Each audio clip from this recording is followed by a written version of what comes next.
Hello, everybody, and welcome once again. We are bringing to you the Week 5 Intent to Injure a recap podcast. Once again, Eric and Austin coming to you on a late Monday evening in Pittsburgh, Pennsylvania. We're currently setting up shop down at the Zaleski basement, taking in a little Sunday Night Football to our left. If you see us glance over at that at any point, you know why. But a nice little week in hockey. A big fantasy week for every owner that was not named The Price is Right. We will get into that in just a little bit. First off, Austin, how you doing? Well, you don't want to forget our sponsors. Always, yeah. Let's plug the sponsors. Yeah, plug the sponsors. They pay that extra money to get mentioned in the first minute. Yeah. So let's hurry up and hit that. We'll start off with the Dunkin' Donuts French Vanilla hot coffee, also suggested to us by the owner of the Real Deal Neals, Robbie Wright. The best coffee out there, Dunkin' Donuts coffee. And Burt's Beeswax for all your lip moisturizing needs. So it's been a long day for you. It has. It's been a journey. It's been an odyssey. It's been a catch. It's been a long day, but we're getting stimmed up. We do have backup Mountain Dew. We're getting stimmed up, and we're gonna do 2 podcasts in a row. I feel like Starkey. I'm gonna say something I'll regret. I'm nervous. I'm anxious. My body is not physically ready for this, but I'm ready to go. All right, and you mentioned all that, but you didn't mention why you are so down. 3 o'clock a.m. rolls around last night, and then you realize. Yeah. Sorry for the noise. Ooh. Get to a doctor, please. So, I haven't seen. Okay, so So I went on my phone, and I knew I was supposed to have orientation for work here, my testing orientation at some point, and I clicked into the wrong. Thank God, the wrong folder on iPhone 6. This is Bertha. And this is his weekly attempt to show you something on. Okay, I have icons up top there. You can see here. Well, no. Okay, well, anyways, I clicked into one. I thought it was the right one. I was kind of laying on my back, and I did it with not a normally trained finger. And thank God I clicked into my email because I saw that I was supposed to report at 6:30 this morning to Jefferson Hospital for an orientation test week. So it was 3 o'clock. I had just taken in a great Packers win, a great fantasy win in football, a great fantasy win in hockey, setting the week high in both leagues, which is an unbelievable shock for those of you who know our fantasy football league. But I saw that, and I had to do a double take, and then I looked down at the bottom of the computer and saw the date, and I initially thought I missed it because it said 10, but it changed with midnight. So in my head, I was like, "Oh my God!" I had that warm pre-workout sensation, just And so then I figured it out. So when that happened, I realized I couldn't go to sleep. I had to stay awake because there's no way I would have been able to arise from that stupor. And so I went down in the basement. I fired up a bottled water, some pub mix, which is a Cheeto pretzel mix that is in my basement, and a couple episodes of The Walking Dead. Took a shower. Here we sit, exhausted, oriented, and anxious. Yeah, literally 0 hours of sleep for you.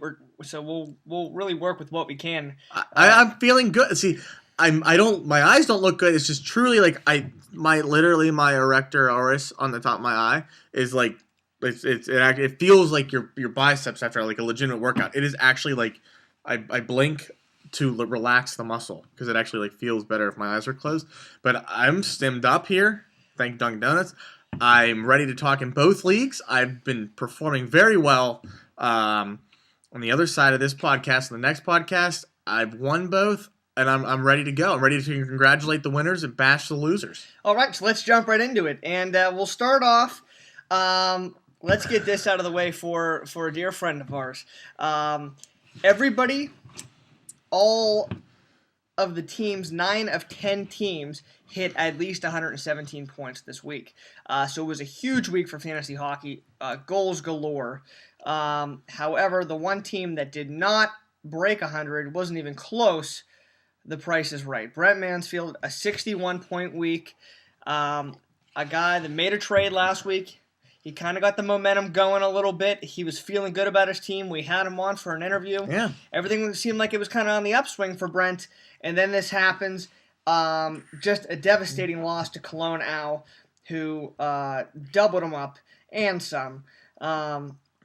So looking over the matchup here. Just real quick, yeah. We'll try to be quick. Looking at what went wrong first for The Price is Right, which the price was certainly not right this week. Carey Price, 4.7 points.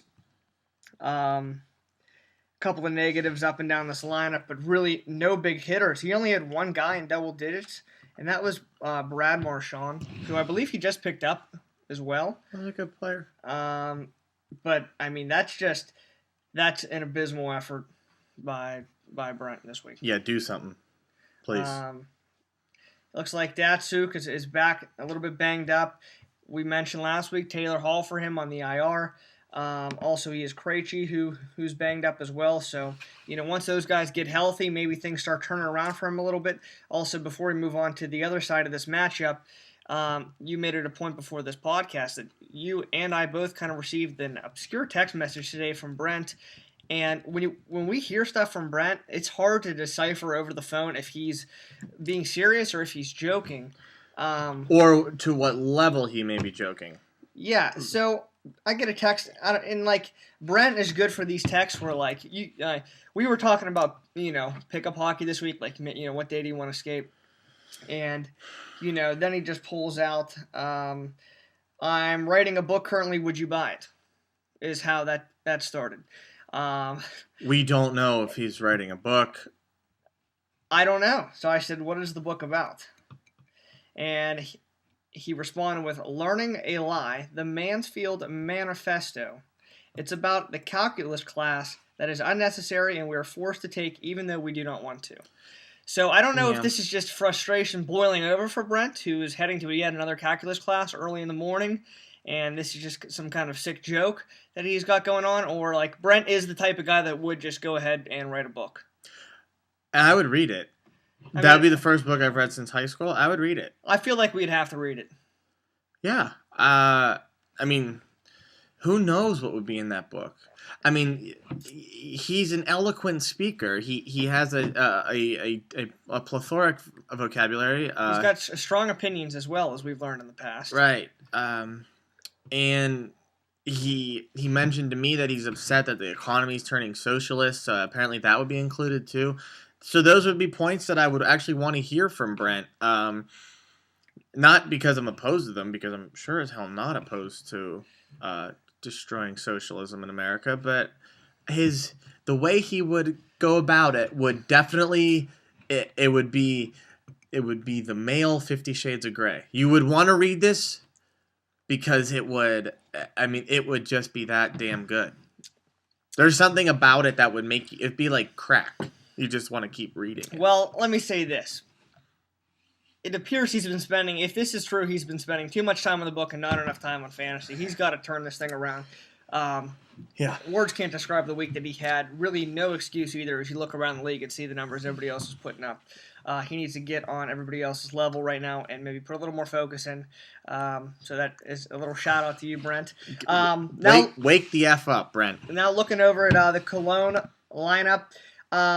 A big week out of a sneaky good defenseman, Cody Franzen. And this is a guy, I've had him in fantasy in years past. He's kind of been known to put up the numbers. Not a big name, not a name that many people know. Puts up 18.8 this week for Fawcett. A good defenseman, a nice pickup there. See, that pisses me off. And I'm happy for Fawcett that he got him. But this year for Toronto is going to be between Jake Gardiner and Cody Franzen, and Jake Gardiner just threw up all over himself. Do you have him? No, I dropped him almost a you month. Did have him. Well, yeah, I drafted him. Carlisle hates him. This is supposed to be the year. Everyone will poo-poo this. Gardner has the talent of Chris Letang. The same skill set, same everything. He just doesn't care. He truly like I've heard some of the stories about some of the players that you guys played with in hie school. If you played Yeah, Peters hockey, that was like the initial thing I was thinking of. Greg Jackson. that was I didn't want to name names, but we were naming names. So it's coming stoned to games. Like apparently, like Jake Gardner just like walks into the Bell or yeah, that's the Bell. No, Air Canada Center or American Airlines Arena or whatever the fuck it is, and like just. He just like everyone else is working out, and he just sits there, and like everyone sees it, and he just puts forth no frickin' effort, and he's so goddamn talented, but he needs a change of scenery. Yeah, and usually that'll do the trick. It is a shame to see guys with so much talent, and and sometimes you can't control it. They might just not have the desire to really want to put in that work or be better at their sport. Looking at some other names here real quickly, Chris Kunitz, Steven Stamkos, two big players for Cologne getting the job done. Each of them had a little over 12 points this week. It looks like Sutter's chilling in this lineup, but he didn't crack the lineup this week. He did have a big night at Winnipeg. He did. He was in on all 3 goals during regulation. I believe a goal and 2 assists in that one. A nice player to have there. But Cologne gets a big win here. Laps the price is right. So Cologne improves to 3-2 in the season, and Brent will drop down to 1-4 as he is back on a 1-game skid. Moving forward now, we'll jump into. Let's get into Talkett's Book Service versus Blake Wheelher, and that is a new name.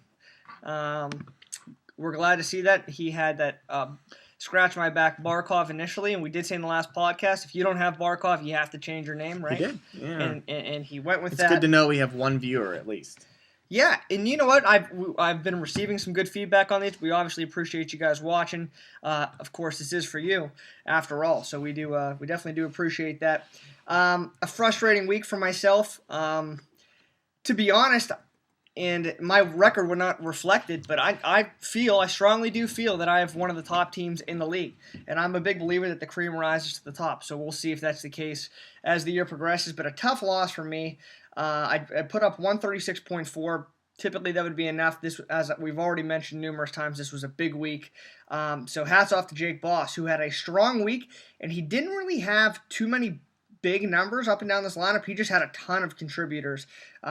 One of those weeks where I think the schedules kind of lined up well for him to get All his full players lineups. had 3 to 4 games, yeah. So after you move down, yeah. I see a lot of Columbus in his opponents, which is a nice team to play right now. They're on an 8-game losing streak. Wow. Fade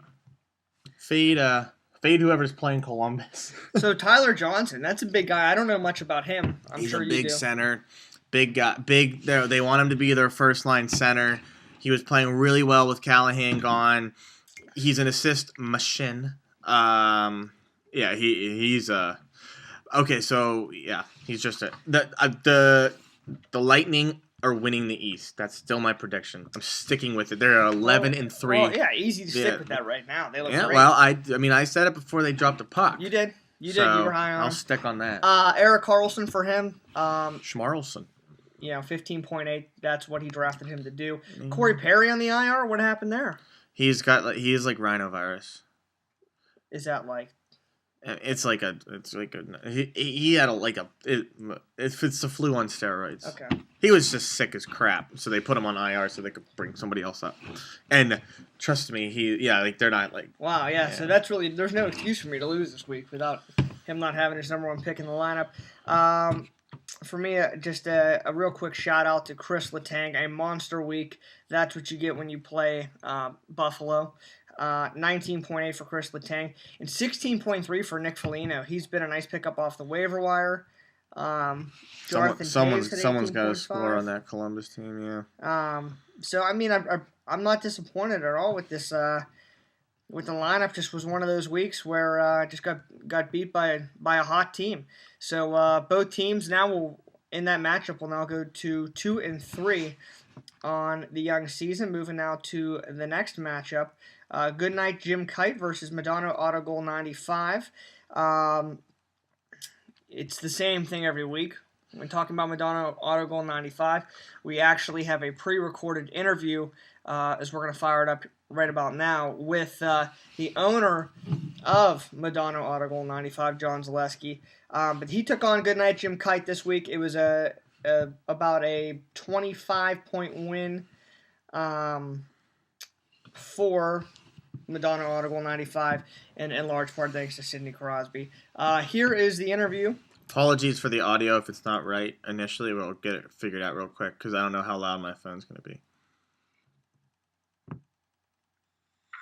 Alrighty, and now joining us today on the Intent to Injure podcast, we're actually with him live as we record this, is Johnny Zaleski. Johnny, welcome back once again to the podcast. Thanks for having me, boys.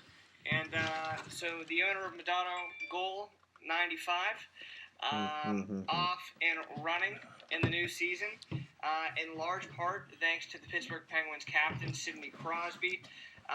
Just a monster week here, again, from him and Madonna Audible 95, as they are victorious over Goodnight Jim Kite. The final score in this one, as it's coming to its conclusion now late here on Sunday night, 142.6 to 117.1. Johnny, as we kind of assess this matchup here, obviously a big week out of Sidney Crosby. He had 5 assists last night in a game against Buffalo. In 2 periods. Yeah, less than 2 periods. What does Sid mean to your team? And also, can you elaborate on your matchup this week as well? Well, I couldn't be happier with Sid the Kid. I had a funny feeling ever since I saw him in South Florida vacationing at the same resort I was at in I think it was late or early, probably early July, late July maybe. We actually saw Sid the Kid vacationing with a couple hot broads, as I would expect nothing less of him, and I knew there were good things to come. The kid's in his prime; he's unbelievable. I think he speaks for himself, so I can't put that into words right now. And your team this week putting up 142.8. You're still tacking on a couple points at late night here. You've been strong. Want to also get your thoughts on Marc-Andre Fleury. We've talked about it in some previous podcasts. Actually haven't heard your side of the story, but I have told them in previous years you've been down on Fleury. Obviously, some breaking news this past week. Fleury signing that new contract. Your thoughts on Marc-Andre Fleury? What did you see in him that enabled you to draft him and put your faith in him this season as opposed to years past? Well, I didn't. I can't say that I expected him to play this well. I think certainly the new coach, new system, the new defenseman, everybody's kind of believing in themselves, and we're kind of reinventing ourselves as a team in terms of the Pens and the whole system. But my approach for drafting Fleury is, I knew that he gave up some goals, but in terms of wins, in team wins, in that category, it's more or less why I drafted him. I'm getting a little bit of a bonus now, given how well he's played and, the shutouts that he's put up so far this year. And I like to see the Pens win, so it's certainly a great package to have him and Crosby on the same team. And we'll just jump right back here to Crosby a little bit. It was brought to Austin and my attention that there was a deal sent over for Sidney Crosby not too long ago. A deal sent by the Real Deal Neal's owner, and this was not a real deal, offering Jeff Carter and Rick Nash for the likes of Sidney Crosby and Duncan Keith. Wanted to get your thoughts on this deal. Personally, I would be offended if I received something like that. Yeah, I was offended. Actually, I was actually, when I opened up, I believe I wasn't managing my team, so I got the email alert that I had received a trade offer. And I opened up the trade offer, and I was scrolling down to see what other players he also had offered me. But then I only saw 2. It was Nash and Carter. And I scrolled down, didn't see any other players. And at that point, I had to pause for a second to decide how I was going to actually respond to this.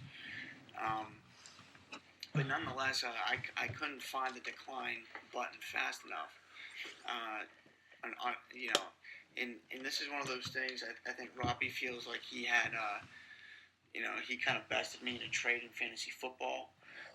We'll see how that's turning out now with Cutler putting up a stinker, one of the guys involved in that trade. But I feel like he was really trying to take advantage of me. and I don't appreciate it. Well, not a very good offer there from Robbie, but it does beg the question, and hypothetically speaking, of course, you're obviously not looking to get rid of Sidney Crosby, but what would it take? What kind of deal would have to be offered for you to even consider trading away the likes of Sidney Crosby? That's a good question.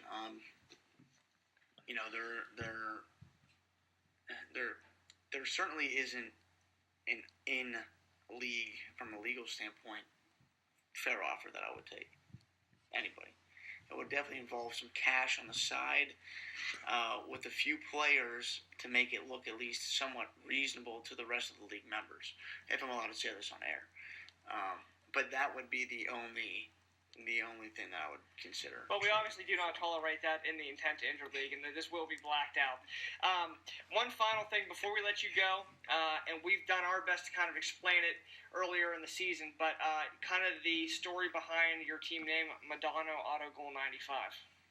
Yeah, there was actually, for those of you who are old enough to remember playing the NHL 95. And not many are. I understand that, so I had to preface my words by saying so. I'm with you there, John. I do remember. Sega Genesis? Sega Genesis. Okay. There was this one player. His attributes were so outstanding by the guy by the name of Mikey Madonna, and even some of you guys younger guys may not even be familiar with who he is. But he is a class act. But anyways, getting back to the game. There was a movie we would do in NHL 95 for Sega Genesis, and only with Madonna, because everybody else didn't have the stats or the overall in-play ability that he did. There was a movie you would do, it involved a wraparound behind the cage, and he would go around the cage so quickly that the goalie was not able to slide to the other side in time, and it was an auto goal every time he did it. So, anytime I played my relatives or my friends in the game, they would come over, we'd hang out, eat pizza. I was always the Dallas Stars, and they would never win. And you would use that little glitch kind of to your... I wouldn't use it unless I needed it. If I was down a couple goals early, I would just double shift Madonna's line and score 3 goals. Something you would keep in your back pocket along the way. Yes. Like we could play an old hockey trick. The old hockey trick right there. Yes, the old hockey trick. Well, John, Madonna Auto Goal 95 is going to improve to a 4-1 overall record on the season. That'll be good enough to put you right atop the standings. Of course, just one strike below yours truly, Robert Bortuzzo. Johnny, thanks again for joining us. Best of luck the rest of the way this season. All right, thanks, guys. Alrighty, so there you have it. Once again, the owner of Madonna Auto Goal 95, John Zaleski, giving his thoughts on his team on the season. And a little clarification there on the team name as well, so we appreciate him joining us. One note before we jump over to the other side of this matchup. We talk about Crosby, we talk about Fleury. What about Jakub Voracek? This guy, are you kidding me? He's okay. And we're going to get into some of the advanced statistics of the fantasy season so far this year. Madonna Auto Goal is currently the league leader in points for. And that's exactly why. When you have Crosby and Voracek, they're 1-2 right now, right? Yeah. And overall in points for. So there's really, that explains everything that you need to know. And that team's a freight train at the moment. And looking over a good night, Jim Kite. They did put up 117 this week, which is respectable. A couple notes on them before I look up and down the lineup. One, I did offer him a trade this week. It ran its course the 2 days it stays up, then it expires. I texted him, hey boy, sent you over a trade. Looks like you guys maybe need some scoring depth. Offered him a more than fair deal. No response on the trade. It expires 2 days later. I also get a text on Tuesday from Talon Stroman, a.k.a. the T-Bird, co-owner of Goodnight Jim Kite, asking me if you're only allowed 7 matchup acquisitions daily or how that works, to which I responded, you're only allowed 7 per week. Right. That's pretty standard. I guess he just went ape shit and dropped and picked up 7 guys, just did a whole roster turnover in like one sitting. So, I mean, I was a little taken back by that series of text messages. And lastly, I actually want to see like what he did. I didn't even notice. Check that out. Lastly, Ben asked us last night at dinner if their team name was still Goodnight Jim Kite. So if there's any indication on what's going on over there, I think that kind of answers any questions that some people might have. Yeah, I mean, I don't think it's ever been in question that Goodnight Jim Kite is run by one person, and that's about it. Oh, here we go. Yeah, here we go. Okay, so I mean, he obviously went nuts. On Monday, he went.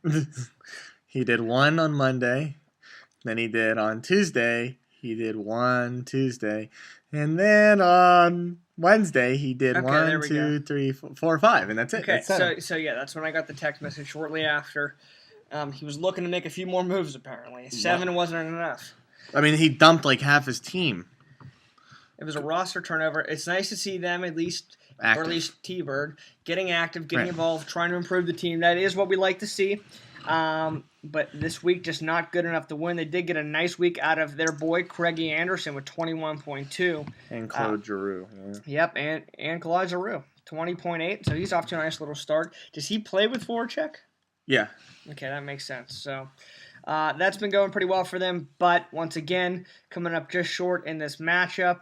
Only putting up 117.1. They'll drop down to 1-4, so they will join the Price is Right in the Intent to Injure basement.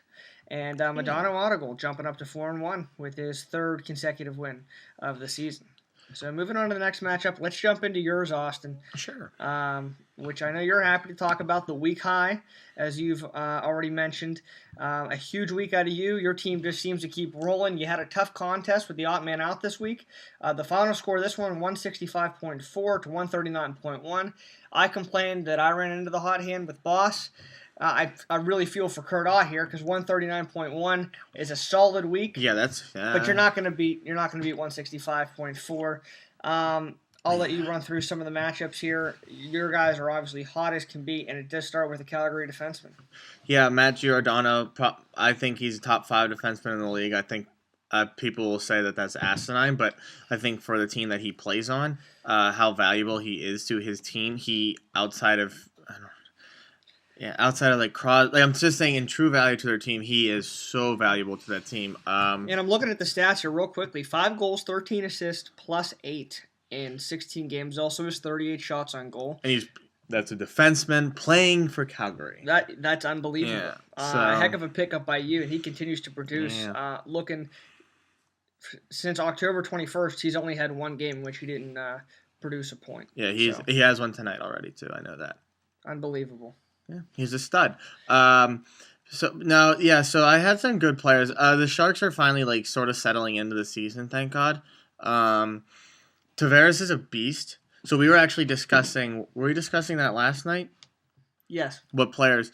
So digressing from this, because I'm sure you guys get bored of us just like reading down the numbers of people who did well and who didn't do well. So we'll give Kurt Ott we'll say Franzen had a good week for him. Every time I check this freaking thing, I look on the score app and all I see is Franzen. I'm sitting here thinking, is this guy ever not going to fucking score? And then Philippe Forsberg had a good week, and then he had a Toronto Maple Leaf who was pissing me off too all week. Who was it? Well, I'll tell you one guy, Corey Schneider, minus 1.6 hurt him this week. Yeah, who the hell was the player? I kept looking on there and Kyle Turris, not a Toronto, out of Ottawa. Every time I look in, the one time I look in, that kid has, like, I was like, please nothing from anybody today, and then Kyle Turris has a goal. So that guy pissed me off a little bit. But all right, so back to the point. So my cousin's husband, for the longest time, has been. He's a Geno guy, and it seems for whatever reason in Pittsburgh that seems to be the case. Not with a lot of us who are more close to the game, but kind of Pittsburgh in general. They seem to want to jump on one side or the other. So whether that be Sid or Geno, they kind of separate them for whatever reason. I believe they're both great players. Yeah, I don't know why we like what the rat. I know like that's just the world we live in. It's like rank them. But like, what the fuck does it matter? They're both so good. Like, why do we care? But I mean, I think. And you would think, like, I can't believe that it's even in question, but he continually says that he would take Geno over Crosby if he was starting a team today. He truly believes that Malkin's the better player. Sidney Crosby's the best player in the world. It's like, it's I mean, you see it on display every night. The guy, and granted it was against the Buffalo Sabres, but he had 5 assists in less than 2 periods the other night. He wasn't trying. He actually wasn't shooting the puck. I watched him. I mean, this is like the game seems to be almost too easy for him. He seems a little bit bored with it. Yeah. And also, real quick, over the course of his career, Crosby's just been a much more consistent player also. Gino's had his times where you're like, where is this guy? So, like, where I put it in a perspective and people say, like, oh, playoffs, or oh, this, or like, oh, well, you know, I don't know. I mean, like, you can paint any side of the picture that you want. I mean, you can always play devil's advocate for whoever else. I mean, somebody could sit here and say Fleury's not worth $4.5 million a year, and I'll sit here and I'll tell you that he is. So it's just, I mean, you can paint either side of the picture, and people say, well, Crosby doesn't produce in the playoffs. Like, look what he did last year. Malkin had a hat trick against Columbus in the game that mattered. Well, like, you have to, like, you can't just, like, look at a game statistically. I mean, I know that's, like, how we are as a nation, and, like, well, obviously this is a fantasy fucking hockey podcast. All we care about is points, or fantasy football. But you also have to look at, like, what you do, what your presence on the playing surface in any sport does. Like, you could go from all the way from a sport that none of us watch, which is soccer, and you just know, like, if Ronaldo's on the field, he's going to get double teamed. Like, somebody's going to be open. If Crosby's on the ice, he's getting their best center and defenseman shading to his side of the ice. Baseball, you don't pitch to Miguel Cabrera, so the guy behind you has more RBI opportunities. You know, so it's like it's sort of like it all kind of works itself out, I feel like. And I feel like that's the reason, like, you should just appreciate the player for what they are. That's why you appreciate Brandon Sutter, who's a guy who's going to go out there and he'll score you upwards of like high teens, low 20s goals this year. You know, he's doing that. He wouldn't be able to do that in Calgary or Edmonton or Winnipeg, or, I mean, I'm listing really bad teams. Well, Calgary's not, but I mean, even like Nashville or Tampa Bay, because they don't have the same firepower the Penguins do. I mean, I don't know. It's just odd. I don't know why people think to rank them, but if I had to rank what were our numbers yesterday, I'd say Crosby was a 9.3 out of 10. Overall, as a total player, I'm not talking about just skill level. I'm talking about what they bring to the ice. I'd say Malkin's like an 8.4. I think that's completely fair. Yeah, and we were talking also along the lines of, and it's you know, water cooler talk more or less. But if you were starting a team today, you know, who would be the guys that you would start? We got to the point where it was who would be the guys that you would start your team with over Gino, and we landed on guys obviously Crosby and Taves and Tavares and Getzlaf. Getzlaf was one we both agreed on. You weren't big on Stamkos? No, I was. I see now. I actually.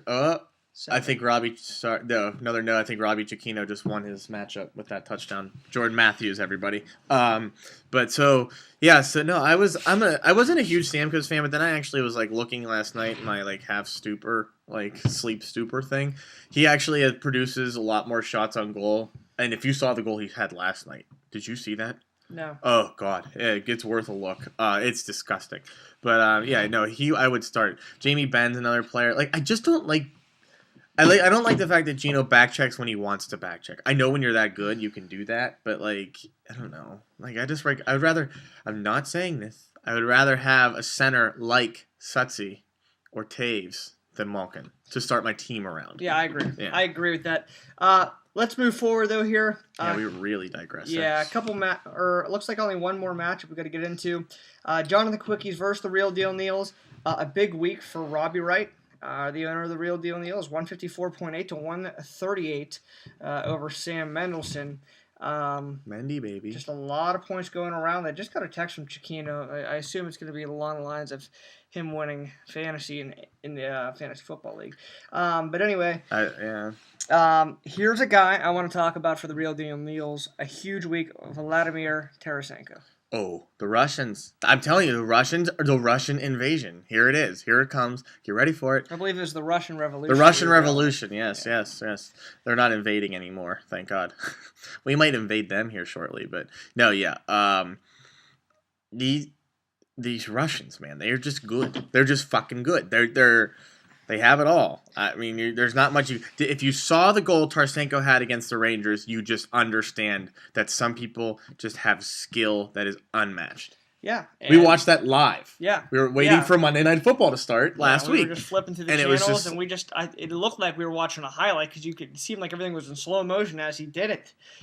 That was unbelievable. He did the Forsberg in a game but walked through the entire team. That's a guy that's the St. Louis Blues need him with the current injuries that they've had. He stepped up. He's a guy that's been shown a lot of promise over the years. I guess he's only been in the league now for 2 or 3 years. Yeah. But nice to see him come through in a big week for the Real Deal Neals. James Neal got on the board with his 8th goal of the season. He's now at 8. Phil Kessel getting the job done. And a big week also out of Corey Crawford, 16.1, the goaltender for the Real Deal Neals. Looking at the Jonathan Quickies, Patrick Hornquist, we talk about him every week. He still continues to get the job done. 18 more points for him this week. Scotty Hartnell, he's back from injury. He had a couple of 2-goal games. I'm sure Columbus is appreciating that offense back in the lineup. They are on the struggle bus. Got 0 out of Nick Leddy, the Islander D. I think he might have dropped him today. I think I might have saw that. But only 8.3 out of Patrick Kane. That's a little bit disappointing for the guy that you claim at the beginning of the year. It was your predicted MVP. I still stand by that for another month. I'll stand by it. And he's not been good this year by his standards. 15 games, 4 goals, 6 assists, -1. So this is going to transition now. And Real Deal Neals are 2 and 3. Jonathan Quickies dropped down to 3 and 2. This transitions now into something I came across today, and kind of by coincidence. I was just flipping through my phone. I accidentally clicked into the Score app, and it was set under NHL Hockey News.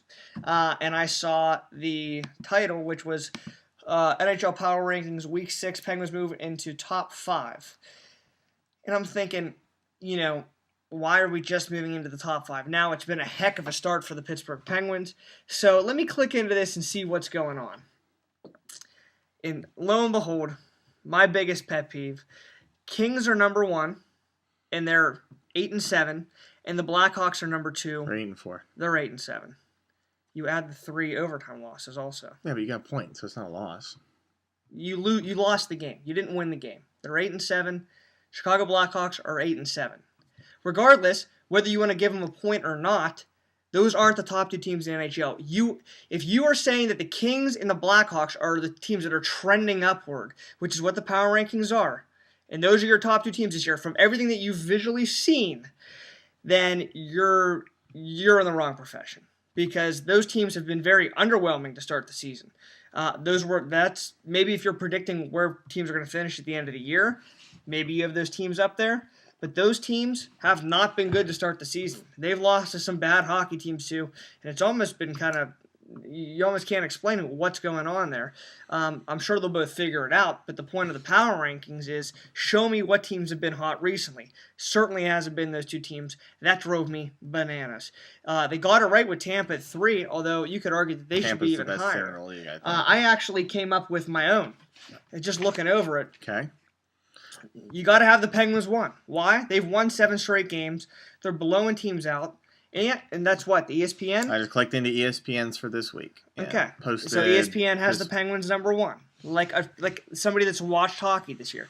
The Penguins have won 7 straight games. And here's a simple stat that's been around forever. Maybe it doesn't always tell the tale, but I think it does early in the season. Goal differential. And the Penguins are currently plus 28. The next team, I already know it off the top of my head, the next team is 15 goals behind them.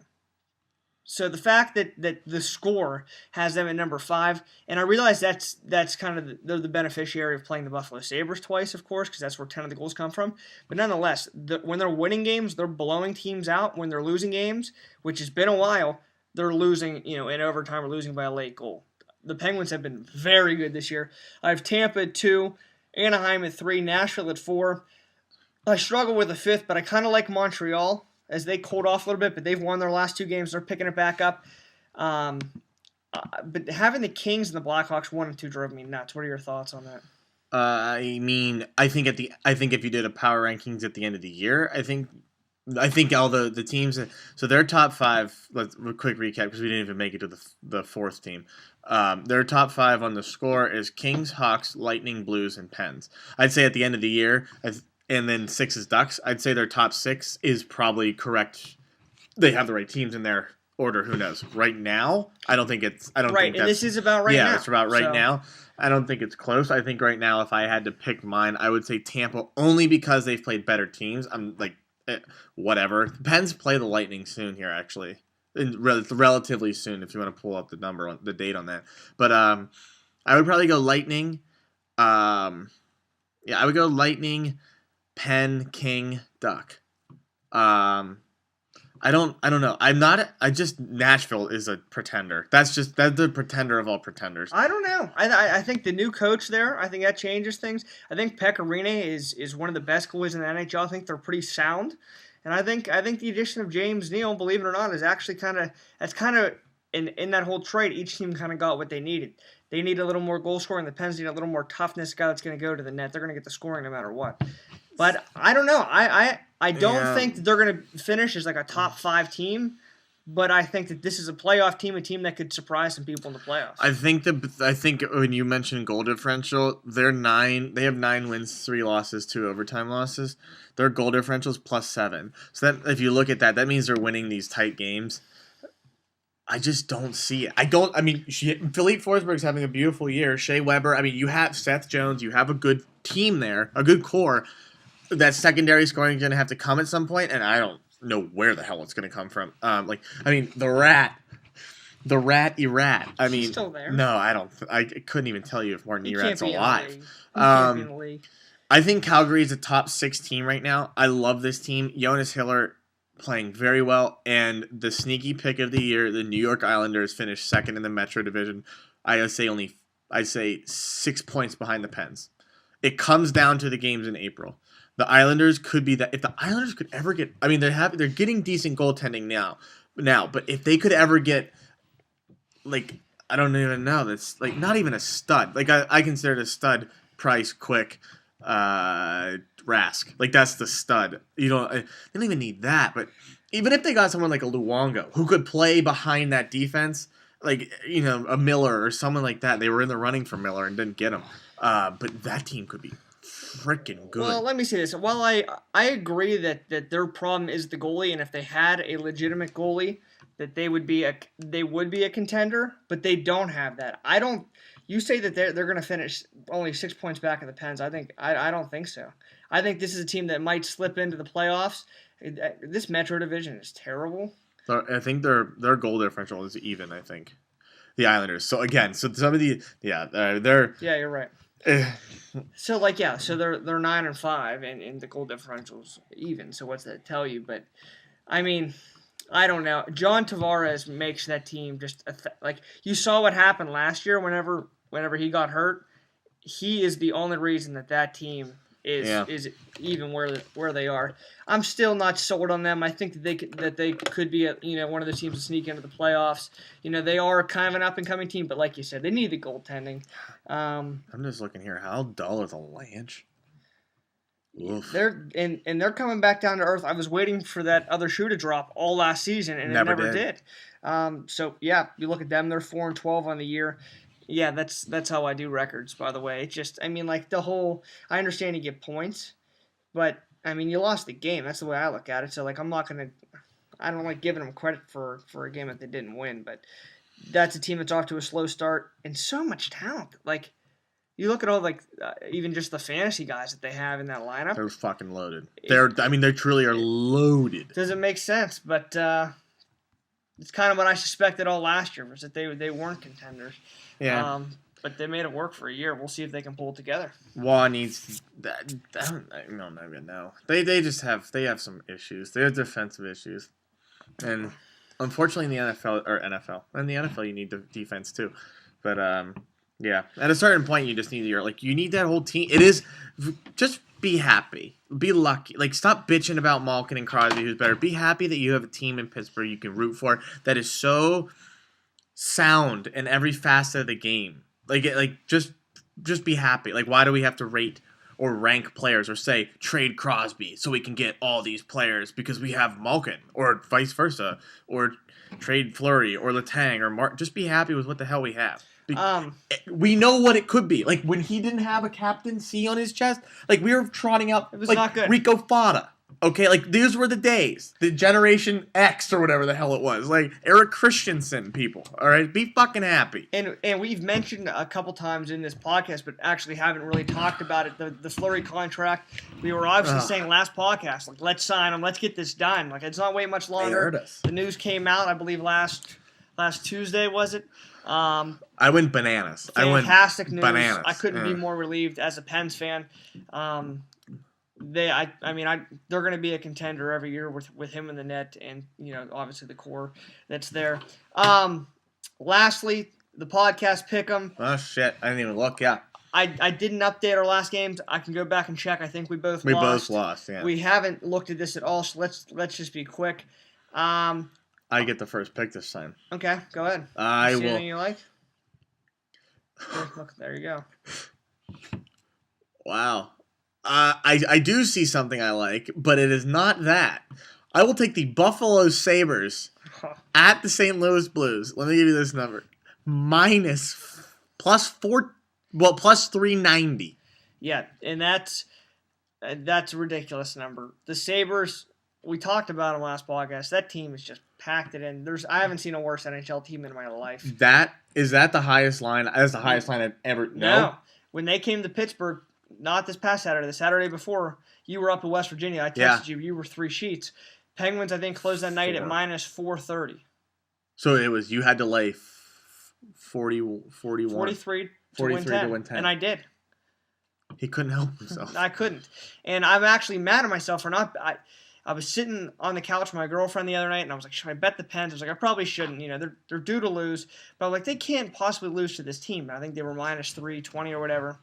And I liked your theory on, like, it is actually impossible for the Penguins to lose to that team. Yeah, you can't lose. For whatever reason, I was so consumed by football that day, I just said, I don't need to get involved with this.